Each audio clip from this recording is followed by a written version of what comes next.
The wind struck first. It swept down Tremont Street in Boston with a sharpness that made skin sting and lungs burn. Snow had crusted into brittle sheets along the curb. Streetlights flickered weakly against the storm. On a forgotten metal bench pressed against a brick wall, a woman sat curled around two sleeping children. Clara Evans held them close, not because she feared losing them, but because their shared warmth was the only warmth they had. The twins' small breaths rose in faint clouds against the freezing air. A bus roared past without slowing. A man in a wool coat glanced in their direction, then kept walking. Clara's phone buzzed weakly in her trembling hand. 5% battery. She opened her messages and scrolled to a name she had memorized long ago. Sophie. Not family, but the closest thing she had left. Pride whispered, "Don't send it."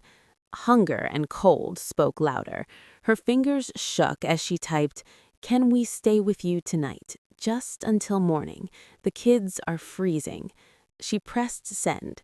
She didn't notice her numb thumb had slipped, changing one digit in Sophie's number. The message went through, but not to Sophie. 4 blocks away, inside a glass high-rise overlooking the frozen harbor, Ethan Cole stepped out of a conference room. It was nearly midnight, the kind of meeting that left tension carved into bone. His phone vibrated. He expected another financial report. Instead, he read, "Can we stay with you tonight, just until morning? The kids are freezing." A location tag blinked beneath the message, Tremont Street. Above it, one name, Clara. 6 years collapsed into a single heartbeat. 6 years since she vanished. No goodbye, no explanation, just absence. Ethan didn't think. To Tremont Street, now. His driver didn't ask questions. The bench appeared under a dim cone of yellow light. Ethan stepped out before the car fully stopped. His shoes crunched over frozen pavement. Clara looked up. Time froze harder than the snow. His gaze dropped to the twins, small faces pressed into her coat, then back to her. "Are they warm enough?" he asked. The question sounded calm. It wasn't. "We'll manage," she replied quietly. "You should go." "I'm not going anywhere." A small cough escaped from one of the children. Thin, dry, fragile. Clara closed her eyes briefly. Then she nodded. Just tonight. The elevator opened into warmth and silence. Clara stepped inside cautiously, scanning the marble floors and soft lighting, not for luxury, for safety. Ethan showed her to a guest suite. Clean towels, hot water. Room service arrived minutes later, steaming chicken soup, warm bread, hot cocoa crowned with melting marshmallows. The twins' eyes lit up. Clara whispered, slowly. Ethan pretended to check emails, but his gaze kept drifting, to the way she smoothed their hair without thinking, to how quickly she looked away whenever he watched. That night, he didn't sleep. 6 years of silence pressed against him, and one question repeated, why? Morning light. Soft gold sunlight filtered through floor-to-ceiling windows. The boy was awake first, flipping quietly through a book. Ethan was already in the kitchen, sleeves rolled, making eggs and toast. Clara hesitated when she saw him. "You don't have to do this. It's just breakfast." But it wasn't. It was 6 lost years poured into scrambled eggs and careful silence. When her son coughed again, Ethan didn't hesitate.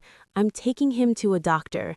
She resisted. Then she saw the fever creeping into her son's cheeks. "Only the doctor," she said. The clinic. Warm air hit them as they entered. A nurse smiled at Ethan. "Dad, you can fill out the forms here." The word lingered. Dad. Ethan's pen hovered for half a second. Then he wrote his name under parent or guardian. Clara saw, said nothing, but something inside her shifted. The truth surfaces. 2 days became 3, then 4. The twins grew stronger, but tension between Clara and Ethan tightened. One night, snow swirling outside, he finally asked, "6 years ago, why didn't you tell me?" Her fingers tightened around a mug of tea. "Because your family made it clear what would happen if I stayed." He felt the words land like glass. "I would have fought for you." "They made sure you never knew," she replied. And for the first time, Ethan understood. This wasn't abandonment, it was removal. The enemy revealed. Ethan's investigation led to one name, Richard Cole, his uncle, senior board member, a man who believed legacy mattered more than love. Rental records altered, forwarding addresses blocked, financial pressure applied. Clara hadn't left freely, she had been cornered. The threat. Richard called. "Leave Boston," his voice warned Clara, "or things will become complicated." Fear flickered in her eyes, but this time she wasn't alone. The boardroom. Ethan stood before the company board. "They are my children. She is the woman I love. I am not stepping away."